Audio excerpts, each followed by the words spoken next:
Hey everybody, welcome to Real Talk Sports and Entertainment. I'm your host, Eli Over, and today I'm going to do something a little bit different. I'm going to show you guys my top 10 favorite video games in no particular order.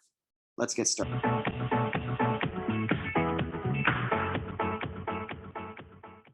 Alright guys, number one on my list is God of War from 2018. I love this game. I love the story of sending the mother's ashes to the highest point on a mountain in the game. I love how the son and the father bond more over time. I love the voice acting and acting from Christopher Judge, who plays Kratos. The graphics by Santa Monica is absolutely phenomenal. If you've not played God of War, guys, please go check God of War out. It's a phenomenal game for sure. Okay, number two on my list is The Legend of Zelda: Ocarina of Time. Now, I grew up with this game when I was little.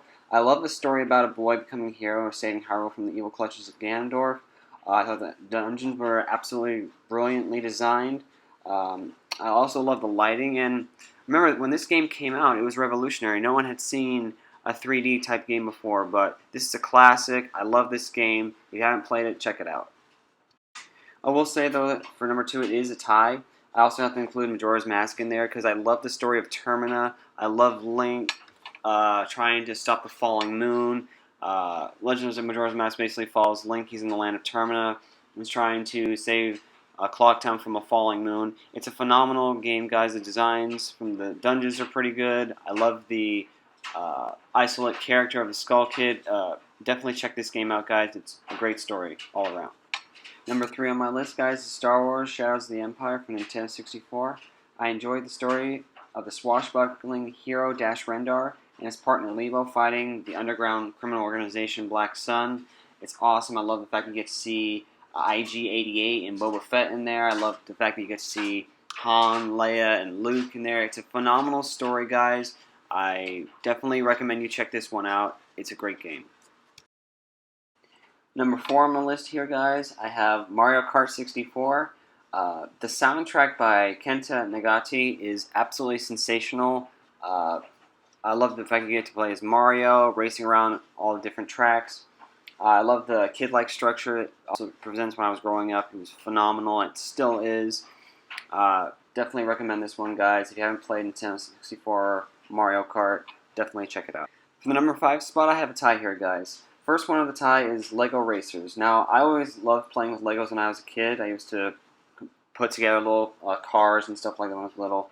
The game offers you a chance to build cars and compete for cars, and you also go fighting, racing in shipyards, racing in like a dark village. You can race in the Arctic. It's phenomenal, guys. Now the other one here is Star Wars Episode 1 Racer. I love this game, and I think they also made an arcade of it. It's a great game. I love being able to go to new worlds. I like the soundtrack. It was very well done. Uh, Definitely a good game to play if you're into racing games, guys. Definitely check this one out.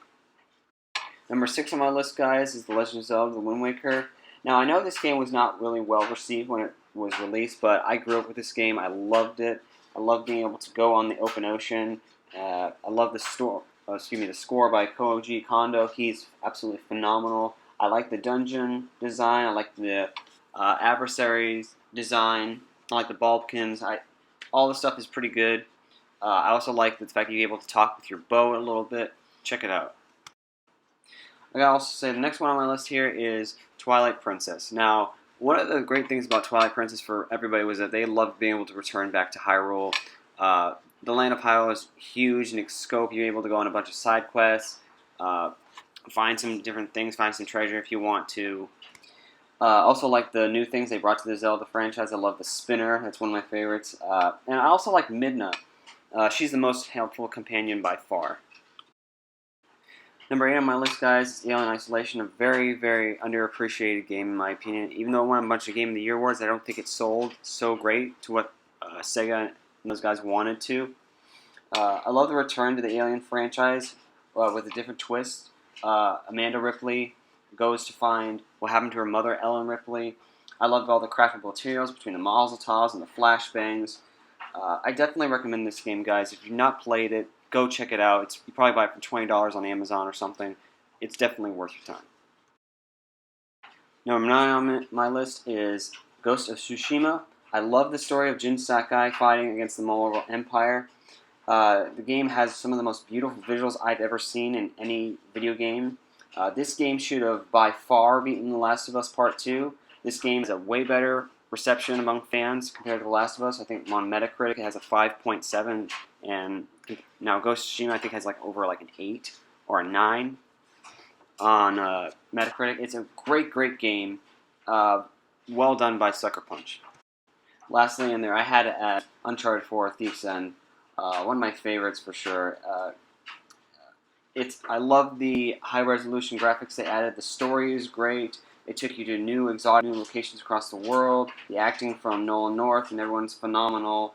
And definitely ends the series on a really good note, I think, when it comes to Nathan Drake. Not play Uncharted 4 Thieves End. I recommend it to everybody. But those are my top 10. What do you guys think? Give a thumbs up to the video and subscribe. And I will talk to you guys later.